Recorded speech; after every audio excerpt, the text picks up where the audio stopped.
এশার নামাজের পর মাত্র 3 বার দোয়াটি পড়বেন, মনের সব আশা আল্লাহ তাআলা পূরণ করে দিবে। জীবনে ইচ্ছা পূরণের অনেক উপায় খুঁজে বেরিয়েছেন, মনের আশা পূরণ করতে অনেকের কাছে গেছেন, গলায় তাবিজ ঝুলিয়েছেন, পীরের পা ধুয়ে পানি খেয়েছেন, অনেক কষ্টে অনেক সাধন করেছেন, শেষ পর্যন্ত ফল না পেয়ে নিরাশ হয়ে ফিরে এসেছেন। কিন্তু এটা ভাবেননি যে আল্লাহ তাআলা তার রাসূল সাল্লাল্লাহু আলাইহি সাল্লাম মনের আশা পূরণ করার জন্য কোন দোয়াটি আল্লাহ তাআলা ফর্মুলা দিয়ে দিয়েছেন। আল্লাহর হাবিব সাল্লাল্লাহু আলাইহি সাল্লাম, সহিহ তিরমিজিতে হাদিসটি এসেছে, আল্লাহর হাবিব সাল্লাল্লাহু আলাইহি সাল্লাম বলেন, ওই সত্তার কসম যার হাতে আমার প্রাণ রয়েছে, ওই সত্তার কসম করে বলছি, কেউ যদি এই দোয়াটি পড়ে, আল্লাহ তাআলার কাছে কোনো দোয়া করে, আল্লাহ তাআলার কাছে কোনো দোয়া চায়, আল্লাহ তাআলা তা ফিরিয়ে দেয় না। সুবহানাল্লাহ, আরো আসতে পড়েন, আল্লাহ তাআলা তা ফিরিয়ে দেয় না। এই জন্য আল্লাহ তাআলার কাছে এই দোয়াটি পড়ে বললেন, আল্লাহ এটা দিয়ে দেন, দিয়ে দিবে। আল্লাহ তাআলার কাছে বললেন, আল্লাহ এই আশাটা পূরণ করেন, পূরণ করে দিবে। আল্লাহর কাছে বললেন, আল্লাহ কষ্টে আছি, কষ্ট দূর করে দিবে।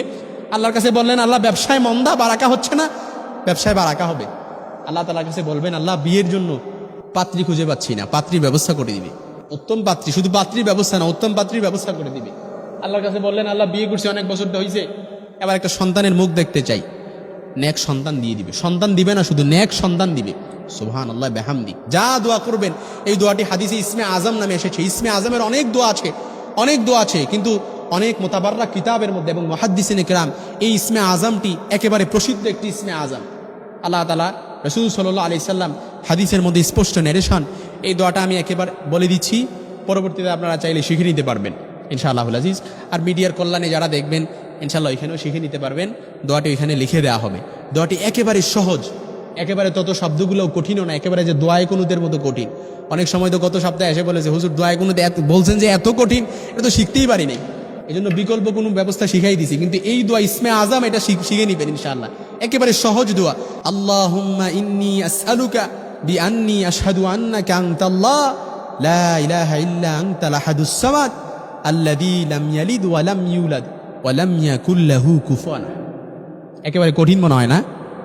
একেবারে কঠিন না, একেবারে সহজ, জিহ্বার সামনেই চলে আসবে। আল্লাহুম্মা ইন্নী আসআলুকা বিআন্নী আশহাদু আন্নাকা আনতাল্লাহ লা ইলাহা ইল্লা আনতাল আহাদুস সামাদ আল্লাযী লাম ইয়ালিদ ওয়া লাম ইউলাদ ওয়া লাম ইয়াকুল লাহু কুফুয়ান আহাদ। আল্লাহরে বললেন, আল্লাহ এই দোয়াটা পড়ে আল্লাহকে বললেন, আল্লাহ একটু কষ্টে আছি, কষ্ট দূর করে দেন, দূর হয়ে যাবে, কবুল হয়ে যাবে। এশার নামাজ পড়ে 3 বার এই দোয়াটা পড়বেন, পড়ে তারপর সাথে সাথে ঘুমিয়ে যাবেন। ঘুমানোর পরে উঠে ইনশাআল্লাহ দেখবেন আপনার মনটা একেবারে হালকা হয়ে গেছে। এই দোয়াটা কন্টিনিউ চালিয়ে যান, যতদিন আমল কবুল না হয় ততদিন এই দোয়াটা চালায়া যাবেন ইনশাআল্লাহুল আজিজ। তবে শর্ত হচ্ছে উদুল্লাহ ওয়া আনতুম মুকিনুনা বিল ইজাবা, আল্লাহর উপর পরিপূর্ণ আস্থা রাখবেন, বিশ্বাস রাখবেন যে আমার আল্লাহ আমার দোয়াটা কবুল করবে, আমার আল্লাহ আমাকে কখনো ফিরিয়ে দিবে না, আমার আল্লাহ আমাকে কখনো নিরাশ করবে না, আমার আল্লাহ তাআলা আমাকে এই দোয়া কখনো আমার বিফলে যেতে পারে না। আমি আল্লাহর কাছে বললে আল্লাহ তাআলা অবশ্যই আমার দোয়াটা কবুল করবে।